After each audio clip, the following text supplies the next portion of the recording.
Well, hello everybody. Welcome back to another Founders Conversation here with the always intriguing and brilliant author and friend Mark Crawford. Thought I'd give you a worthy introduction today. Of course, we Oh, miss thank you. Peter. Yeah, We miss Peter not being here. He's in the middle of some cabinet drama. yeah, So yeah. A drama production. a drama production.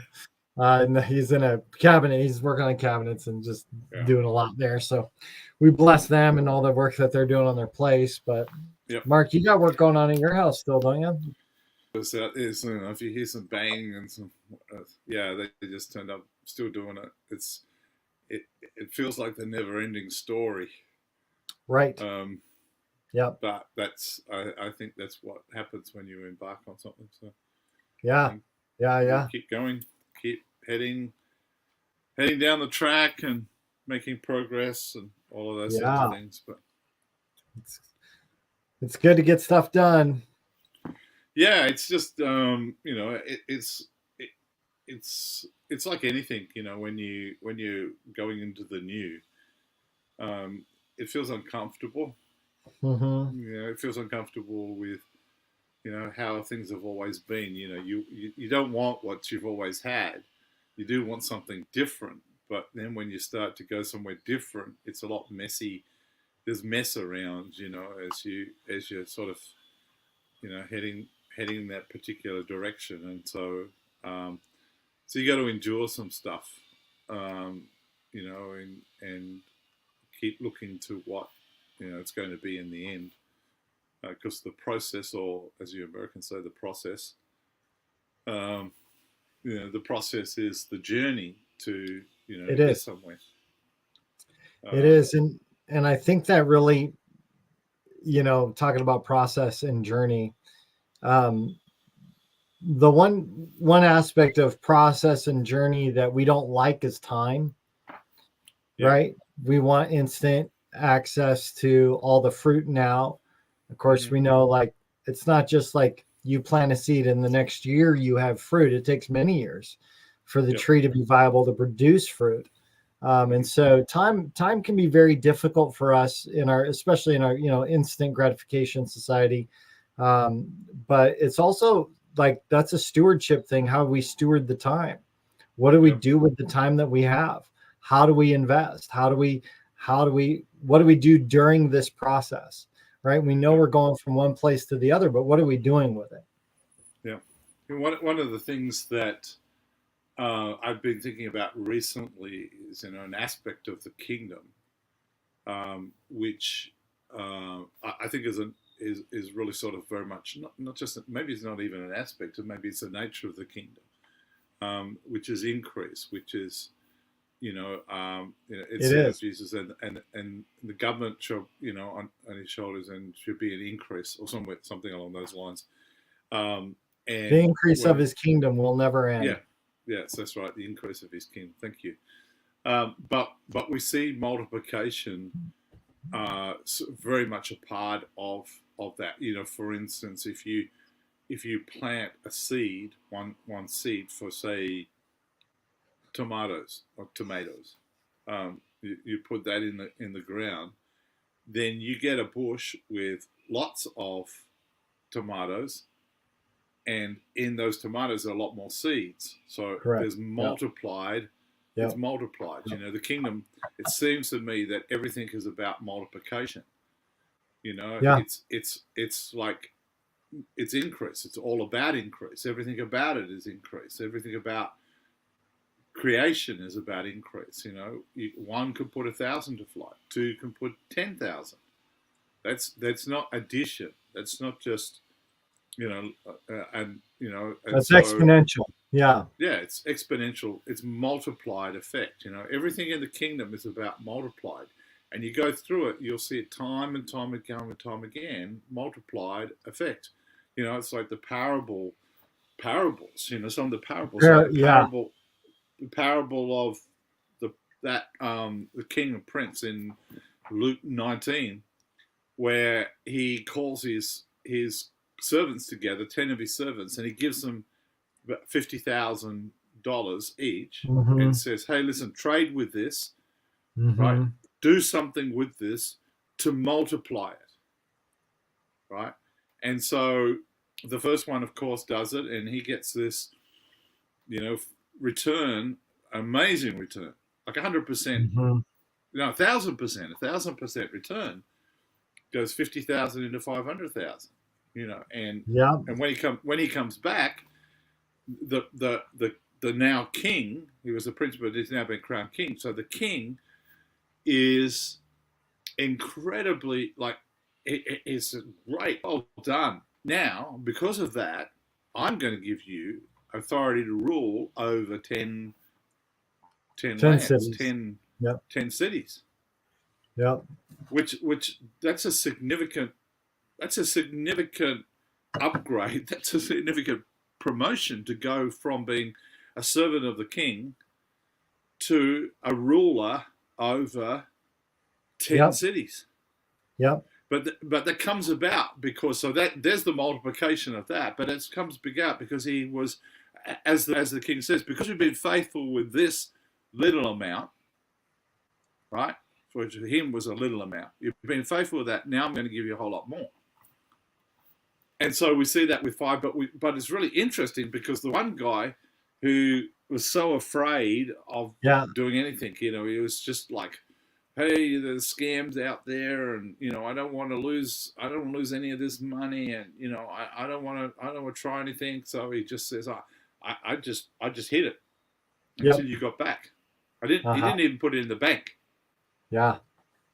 And so the king says to him, "You wicked servant." That's his words. "You wicked."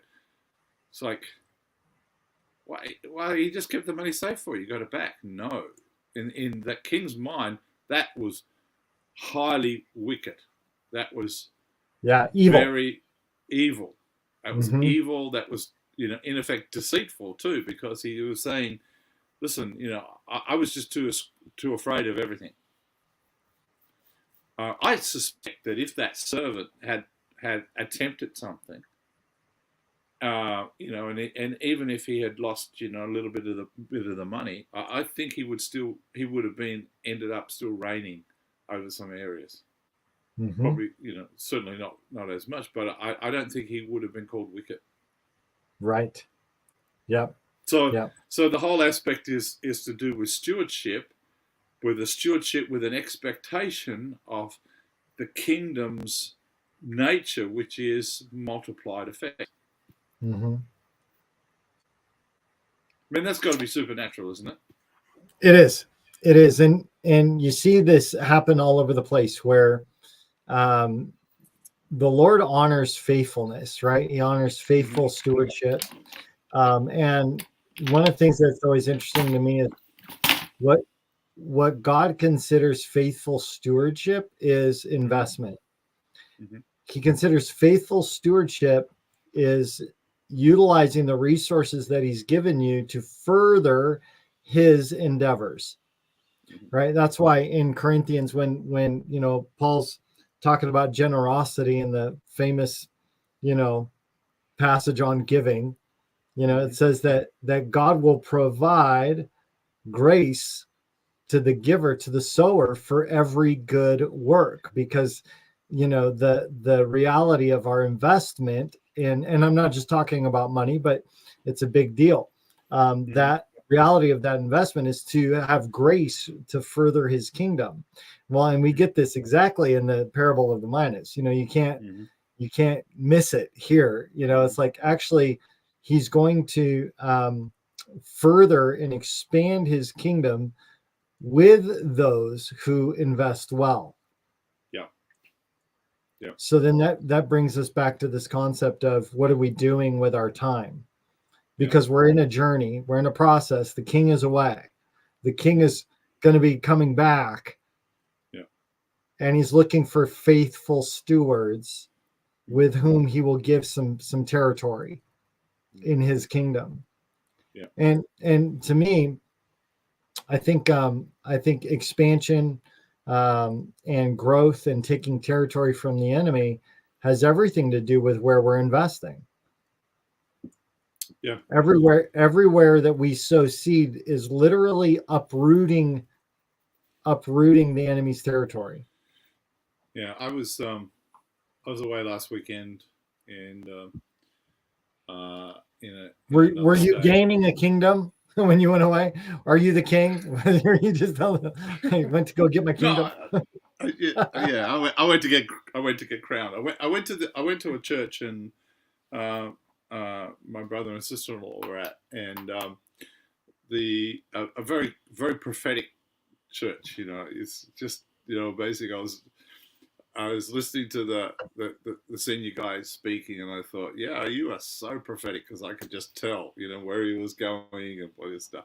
But he made a statement, and his statement was, um, everything in the kingdom is about territory.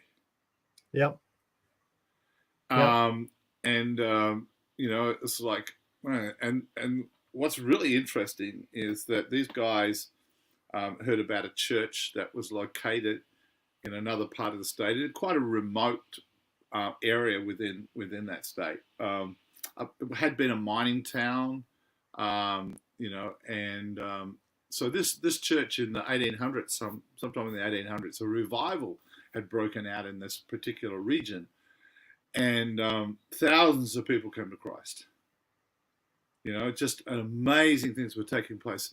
And there's so much that took place that they built in this small town, this small locality. They built a church that seats 1,200 people. Beautiful, beautiful church. Balcony and huge pipe organ and all that sort of stuff. And so this church is now got down to just a handful of people, and the denomination that owns it or is wanting to sell it. So they decided that through a number of things the Lord was showing them, that they were going to put in a bid to buy this church, not to just establish a church there, but they want the territory. They want the territory and they want to keep the territory. They want to keep the territory in the kingdom. They want to keep the territory because that was territory that previously had advanced the kingdom significantly, and so. And I thought that's really interesting, because he's, asking people if they would consider, buying into this, because a lot of prophetic stuff that God was leading them to. But it was like, that's interesting, isn't it? The kingdom is always about territory. Mm-hmm. It's about taking territory. It's about taking territory in the finances, or taking territory, in areas, actually owning physical land. And I think that's a place of which, even when we talk about, even this parable, right? And we talk about investment, and we talk about, I think sometimes, I don't know, why is it that we can read something like that, and we can apply it spiritually, we can apply it in theory, but when we start actually talking about practicalities, when we actually start talking about actually doing it, some people have a difficulty with that, because it's okay to talk about this spiritually. He's talking about using your talents, or he's talking about your skills and those sorts of things. He was actually talking about practical money. Well, and what's really interesting is that I think we live in a pretty victimized culture, where people are victims generally, of whatever's going on in the world, but it's interesting. Jesus said that to those who have much, more will be given, and those who have little, what they have will be taken away. And I'm like, wow, that's a very intense statement from God about how he views the injustice of things, the injustice of stuff.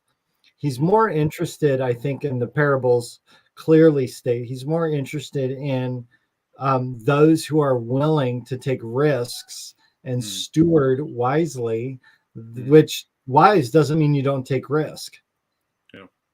Right. So, so there's this place of, if you're able to operate through stewardship in the essence of, I am going to wisely do the things that God asks me to do, that's where he puts increase. Because when God asks us to do something, it is unto his glory, it is for his name's sake, it is to further the gospel. You think that involves lack and less and doesn't involve his supply, or you know what I mean? So Yeah. it's like, man, we walk in wisdom and obedience and we walk into this space. Suddenly, that stewardship of our time and energy and finances, God begins to put it, Jesus train, God begins to put a blessing on it, right? That now suddenly, when you had a little, suddenly you've got more, and now multiplication takes effect, because he's going to not put resources in the hands of bad stewards. That's the whole point. Yeah. That's when he says, like if you're a bad steward, I consider you wicked. Mm. If you're not using the gift and the talent or the mina or the valuation of whatever it is that he's given you, if you're not using that out of obedience and to his glory, he will take that and give it to somebody who does.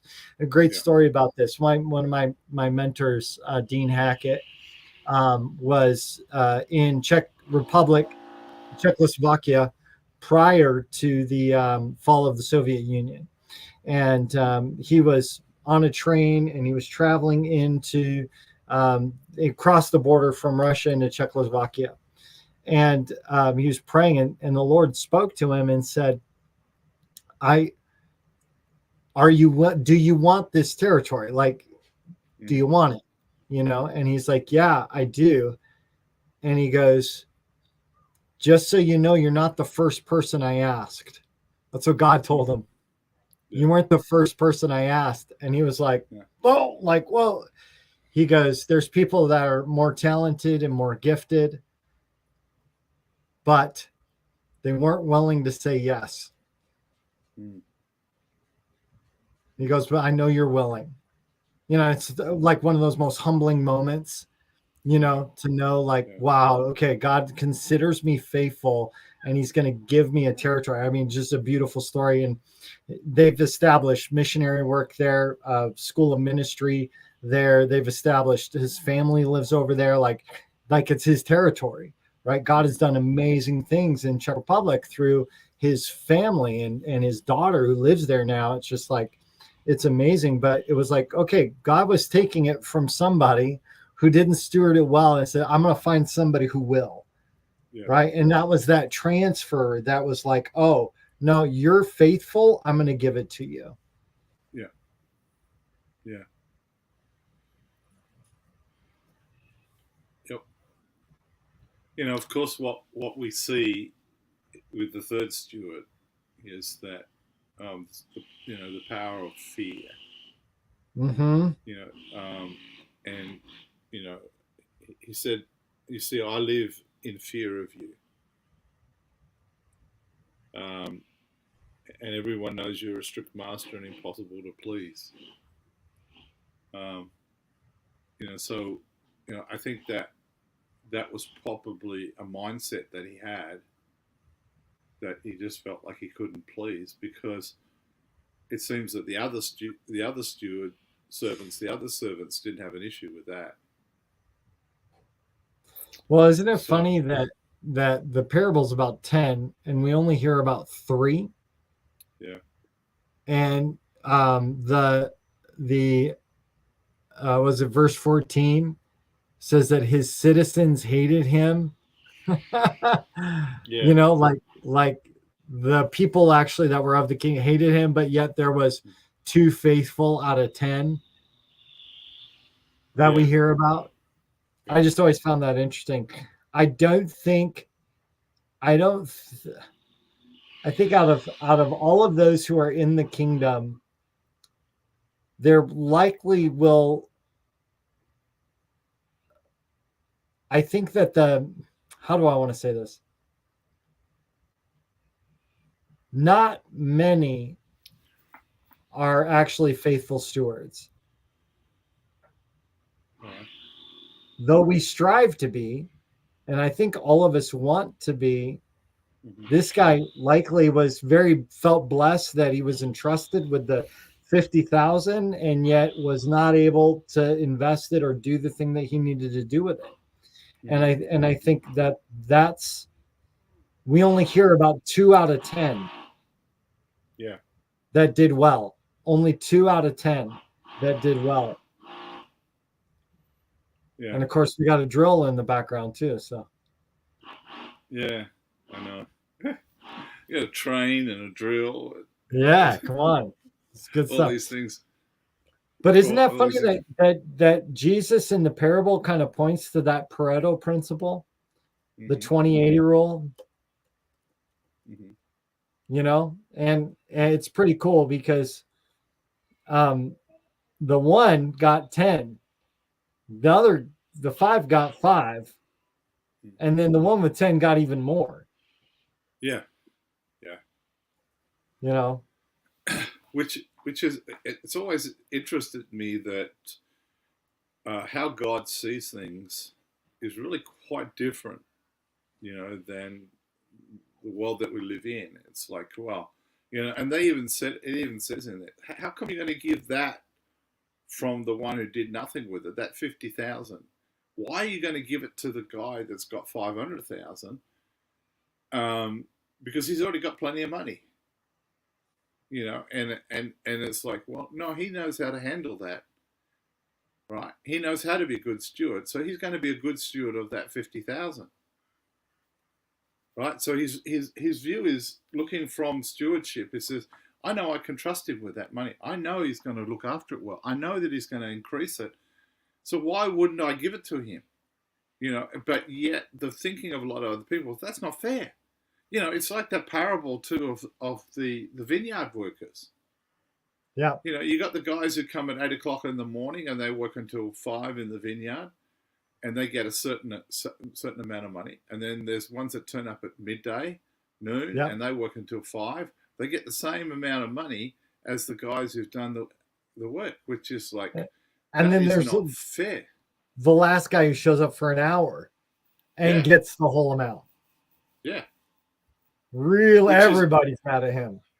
I mean that just goes against everything that we're all taught about fairness, you know, of being fair. Yeah. And I don't think that anything of the kingdom is really fair, right? I think it's just, but you know, when you're looking at it from a perspective of the more of a victimized thing, that's not fair. But the guy who only does an hour's work, he's not thinking that's not fair. He's thinking that's blessed. I am blessed by this. This is incredible. You know, and so often we're looking back from the point and giving everybody else or projecting onto everybody else our expectations. Like, oh, you know, I worked the whole day and I got this amount of money. Well, so what? Isn't that great? Yeah. Isn't that wonderful? Yeah, but he only worked half of the day and he gets the same amount as me. So what? There's a concept that says don't compare yourself to somebody else. Compare yourself against who you were yesterday. You know, that concept of like, I can compare what I'm getting paid to everybody else, but am I doing better than I was yesterday? You know, like that, you know, to change the grid a little bit, you know, I think is so important because it is so easy in ministry and business and everything to look at the comparisons across the board. And if you're walking in obedience, I think you and I were talking about this a little bit earlier. You know, the things that we have to, I think whether you're in business or you're in ministry or wherever you're at, you know, one of the things that has to be a primary concern is hearing the voice of God, right? Like we have to hear the voice of God. We have to be obedient to whatever it is that he asks us to do, and learning to step into a place where our sole objective is to hear well and to faithfully execute whatever he is asking us to do, then all of the fruit is his. All of the blessing is his. I don't get to define it. Mm. Right. And if he chooses to bless a guy who works for 1 hour, the same amount that I got in my labor, that's up to the master. That is not up to me. Yeah. And I think that's really getting down to the point of the parable too. I wonder if there's something inherent about us that we whether I don't know whether it comes out of that orphan mindset or the victimized thing. But I think we people can often be looking for reasons to be offended. Instead of being able to rejoice with this person, because hey, you only got to work an hour. That it's a different perspective, and I think the scriptures, so much of the kingdom challenges the mindsets or the thinking that have been established, and it's just time and time again those perspectives, because you see, the goodness of God is not just about a nice atmosphere. It's about people. It's about the goodness of God being released to this particular purpose, and to become jealous of the goodness of God because that person has it and it doesn't seem to be as evident on you. It's probably the reason that it's not as evident on you is because you're not receiving it, or not in a place to be able to receive it, or steward it. Because we're talking about steward, but the Father is the ultimate amazing, incredible, awesome steward, right? He is the best steward of everything of heaven that you could ever imagine. Yep. So he knows how to invest. He knows how to take territory. He knows where to send, that's going to bring about a return, and that's what he's looking for. Yep. And yet at the same time, he's incredibly generous. Oh my gosh. Well, it's all his. Yeah, it is all his. Even the fact that I've got 1 penny to invest versus 50,000, it's his.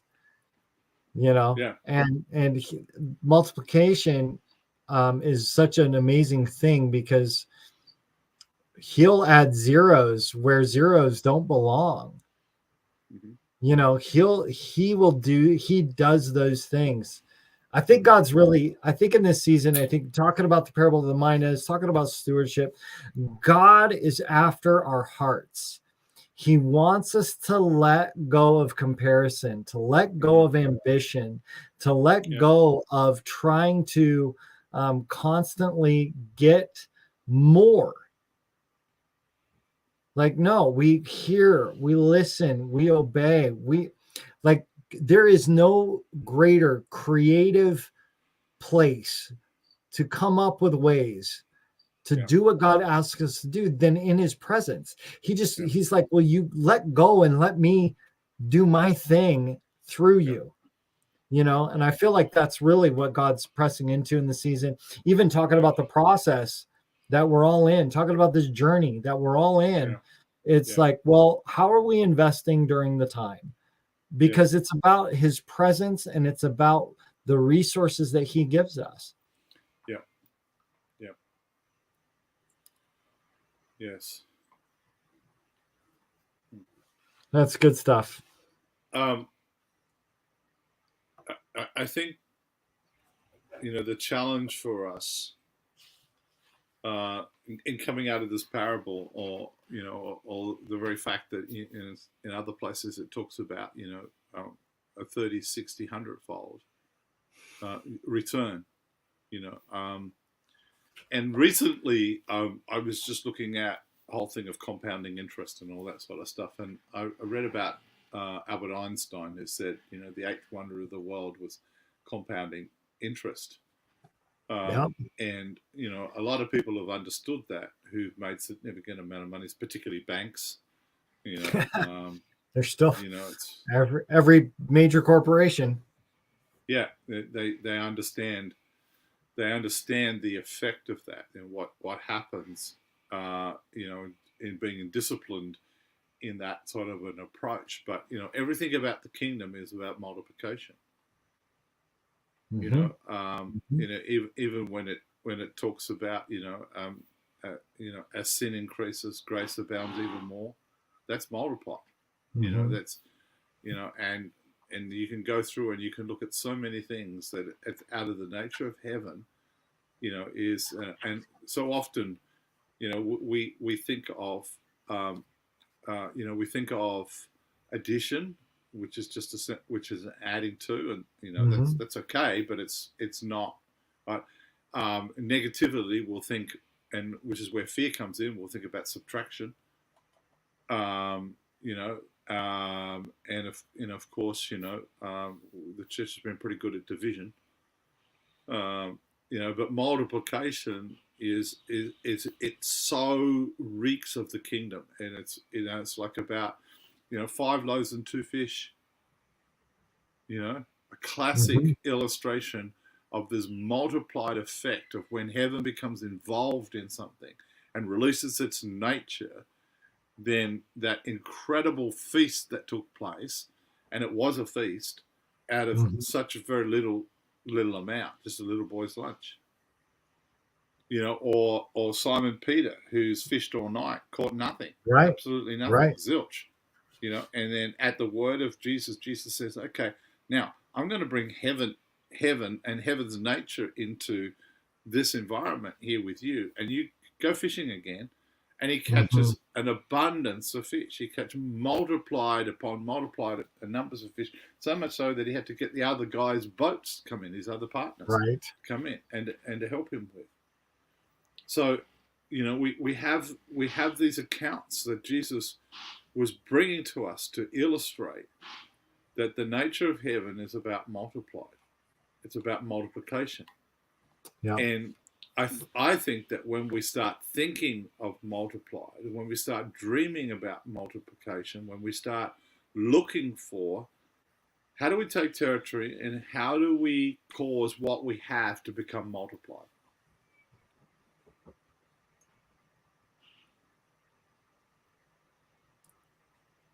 That's a question. It's a good question, isn't it? Yeah. For me, I will say it's God takes our addition and turns it into his multiplication. So we do the things that he asks us to do, and he does the multiplying. Yeah. And There's and I there's think that isn't that the key thing though that you just said though. I think that we can go off and do it by ourselves, and that's called self effort.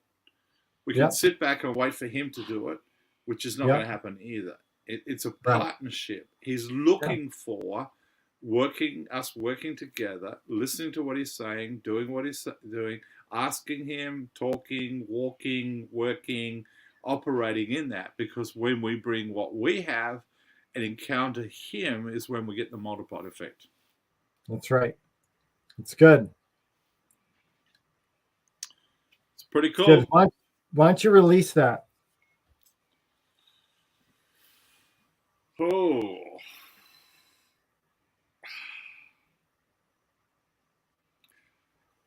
right. I'm just thinking how to do it. Yeah. um,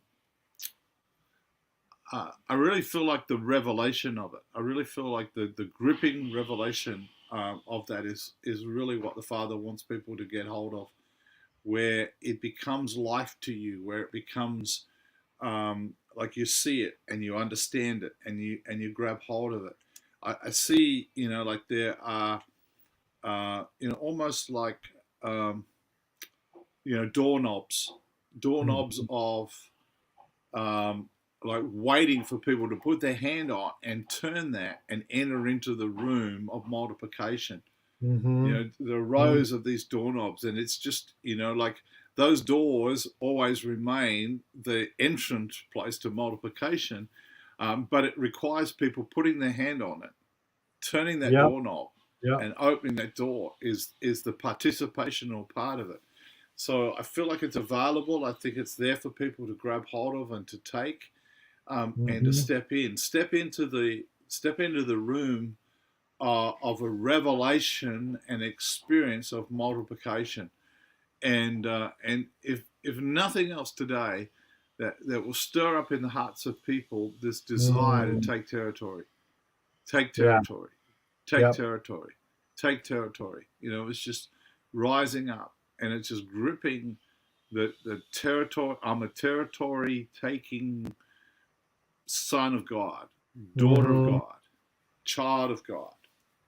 So good. Yeah,